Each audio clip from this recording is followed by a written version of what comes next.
Hey everybody, Anthony here, and for the first time in way too long, I'm going to do a city update on my Lego city, Otisburg. So, since the last time I did a full update, which was, oh my god, almost a year and a half ago, I have actually reduced the size of the city.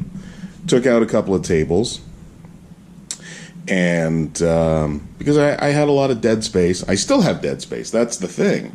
I still have empty spaces, and I didn't need to be taking up as much room as I was.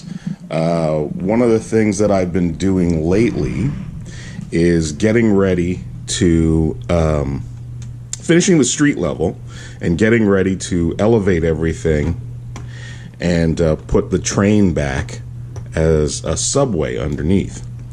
So what I've been doing is, bit by bit, I've been building up my base plates, replacing the standard. The standard base plates are well, here, wobbly, and of course you can't connect anything underneath. So I've been building base plates using 4x4 plates, top and bottom, with, let's clear a space here. I wasn't expecting to do this. Let's pop off a few of these.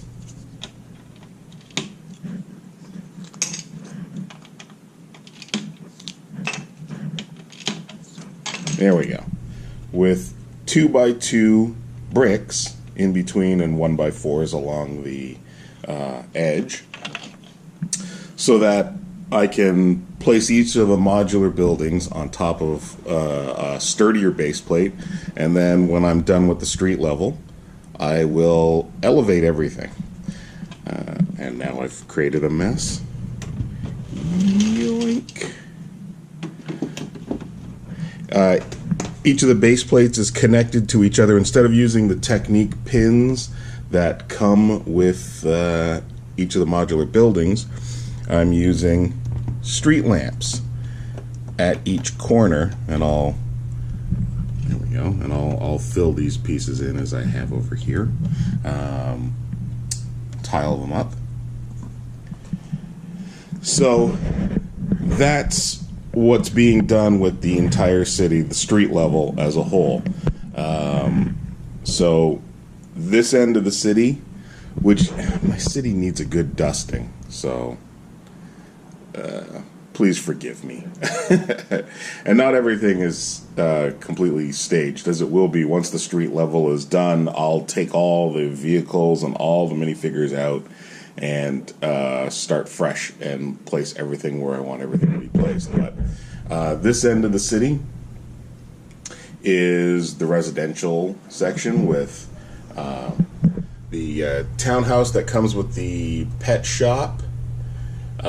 Because they came on separate 16x32 plates, I separated the townhouse from the pet shop, built a mock townhouse on my own, which I have to complete the roof on that, and you can see a couple people moving in.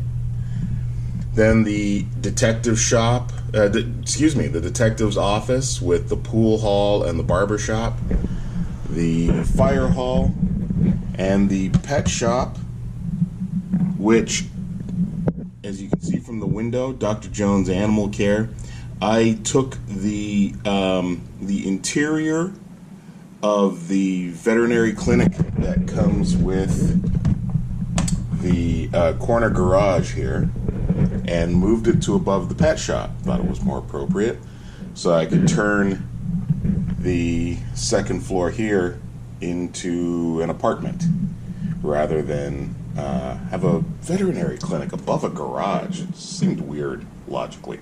And then the game shop, which is, I bought, oh, somebody fell over. I have to get some more tiles with a center stud.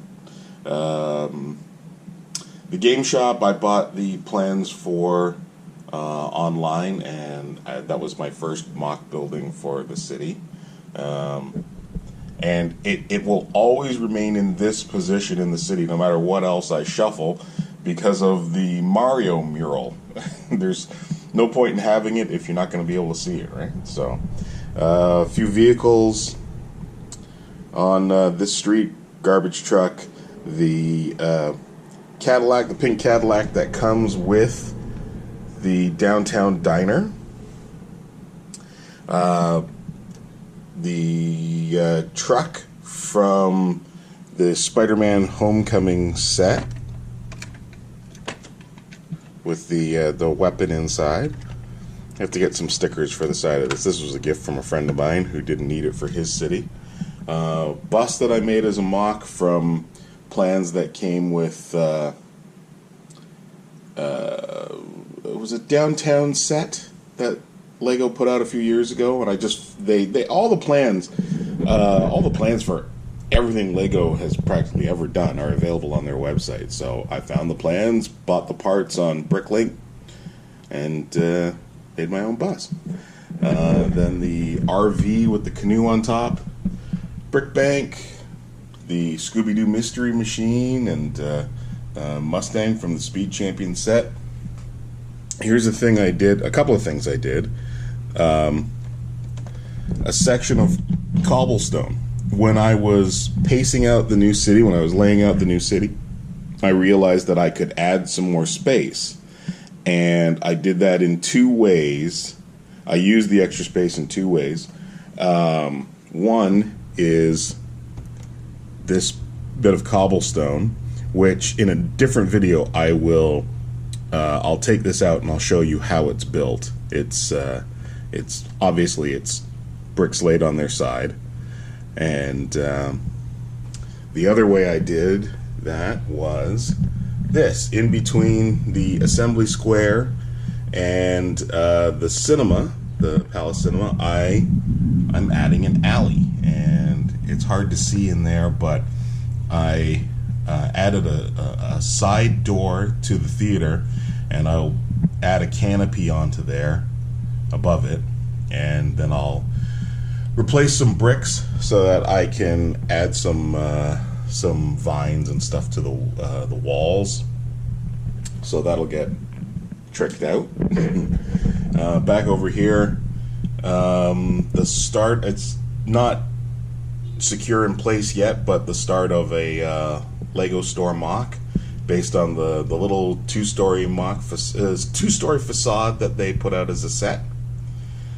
And let's see, Parisian restaurant, as I mentioned, Assembly Square and the Palace Cinema. Here's my transit hub with the fountain that they put out a few years ago as a bonus set, and I'm always sad that I didn't get a second one of these, but this one looks great at the center of town, and I just put an elevating column on it, and then a couple of buses, a tree. One of these spots will end up probably this empty space here. I'll explain this in a second. This empty space here is going to be where my subway station goes. Once the town is elevated, this will be the subway station, so it won't have a full top to it. As a matter of fact, here is my first version of the subway station sitting here waiting, and it will probably, well, I shouldn't say probably, it will change in a few different ways before it gets placed back into the city.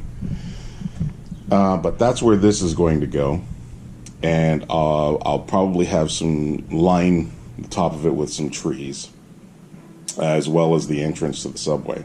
This is the Arc de Triomphe set that I've been mocking into.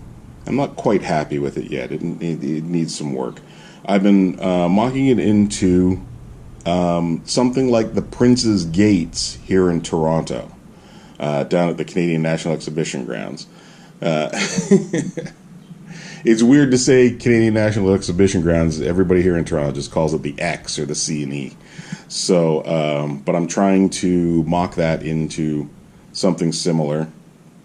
And I'm not sure where it'll be placed yet. It might be down here near the Ferris wheel, or it might be, if one of these spots stays as a park, this one might become a park. I'm not sure.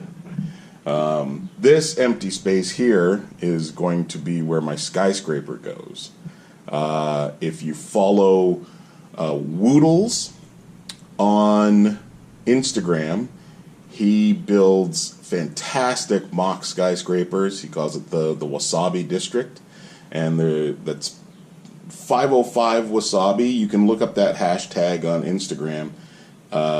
Is an inspiration for what I'm planning to do with that spot.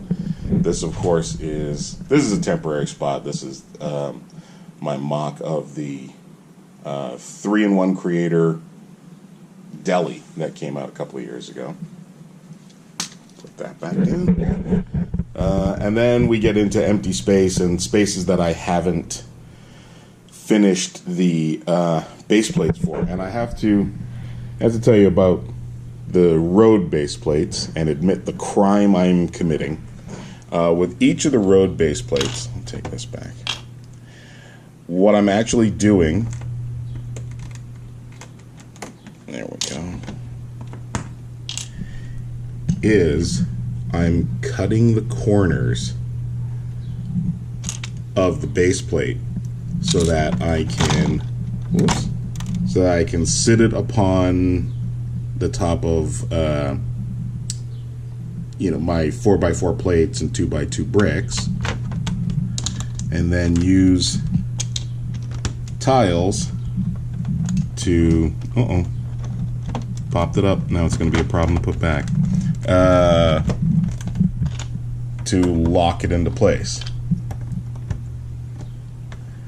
right, so that the street is level with the buildings.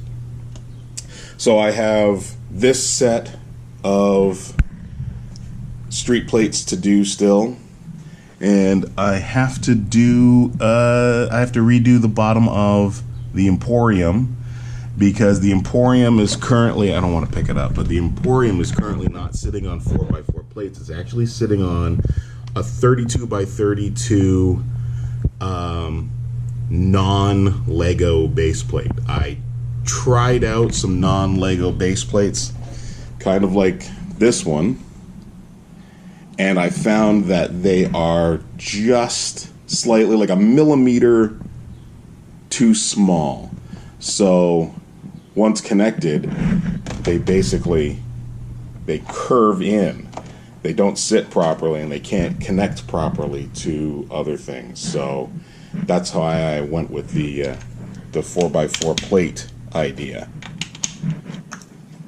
Cover this back up.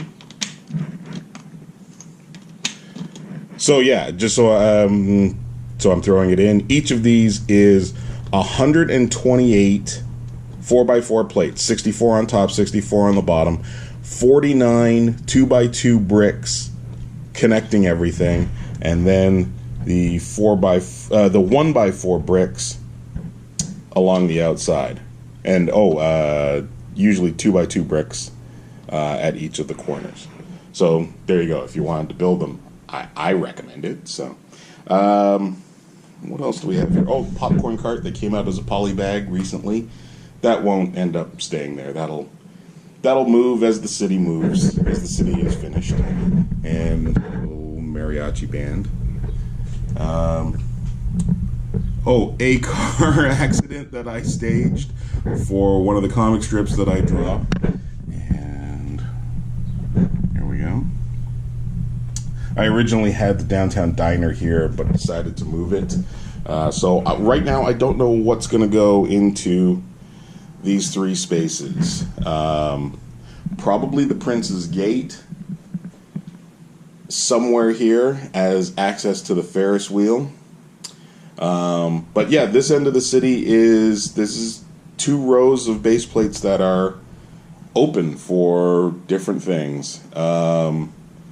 I want the Ferris wheel to stay there. It will eventually be lit up, and I have to get the parts soon. There's a handful of parts that you can use to slow it down, because anybody who has one of the Ferris wheels knows,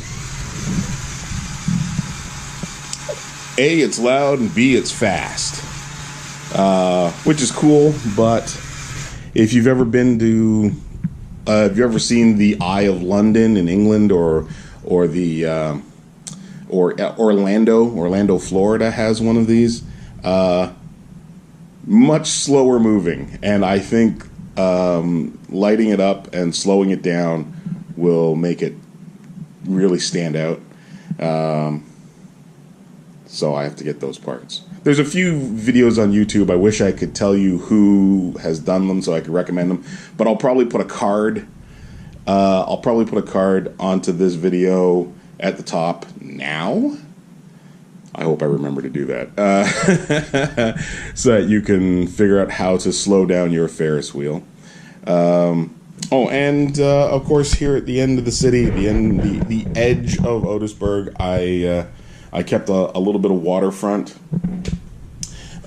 It's still not finished. I used 1x3 plates and 4x4 plates to create a beach. Then I'll just move the fishing boat. These 1x1, I always call them dots, just the little circular plate deals, to create the water effect. I still have to, I thought I had a lot more of the dark blue ones, but apparently I need to grab some more next time I'm at the Lego store at the Pick-a-Brick wall, fill in this spot, and then over top I want to lay down 1x2 clear plates. It'll create a smooth effect, and it'll change the how the water is seen. I think it'll look. I've seen other people do it. I think it'll look good. There's my lighthouse and the old fishing shop, and more empty space for future things. Put you back there. And yeah, one of the things I did when I reduced the size of Otisburg was got this set of shelves from IKEA. Same with the tables. They were from IKEA. IKEA is a Lego City's best friend in some ways, isn't it? Because there were some sets like the airport terminal here, and the carousel and the Millennium Falcon that were either too big or just weren't fitting. They were, with the carousel in the city, I was dedicating like a third of the city to an amusement park. With this, I can just keep the Ferris wheel, and I don't have to build a Disneyland around it. And an airport, a really good airport, takes up so much room. Here on YouTube, and I'm going to put another card for this, Bevan's Bricks. Bevan's Bricks has a fantastic airport in his Lego City. It's huge. His airport is probably the size of Otisburg.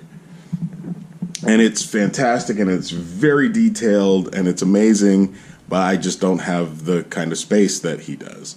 So I think Otisburg is the equivalent of 47 base plates. And yeah, I wouldn't have room for a runway. So so I like the set. I got the set, but no to including it in the city. What else can I tell you? That's about it. That is my update for now. So if you have any suggestions or comments or questions, leave them below, and I will do my best to answer you, to get back to you. And for now, that's it from Otisburg.